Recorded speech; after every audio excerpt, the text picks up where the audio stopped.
ছাত্র জনতার গণ অভ্যুত্থানে নিহত ও আহত ব্যক্তিদের প্রথম ধাপের খসড়া তালিকা প্রকাশ করেছে গণ অভ্যুত্থান সংক্রান্ত বিশেষ সেল। এতে 858 জন নিহত এবং 11,551 জন আহতের তথ্য প্রকাশ করা হয়েছে। অতিরিক্ত সচিব খণ্ডকার জহিরুল ইসলামের সই করা এক বিজ্ঞপ্তিতে এ তথ্য জানানো হয়।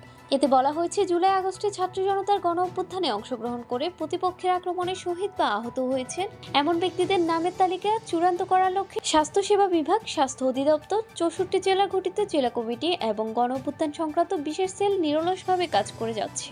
এরই অংশ হিসেবে শহীদ এবং আহত ব্যক্তিদের তালিকা চূড়ান্ত করার লক্ষ্যে প্রথম ধাপের খসড়া তালিকা গণ অভ্যুত্থান সংক্রান্ত বিশেষ সেলের ওয়েবসাইটে প্রকাশ করা হয়েছে।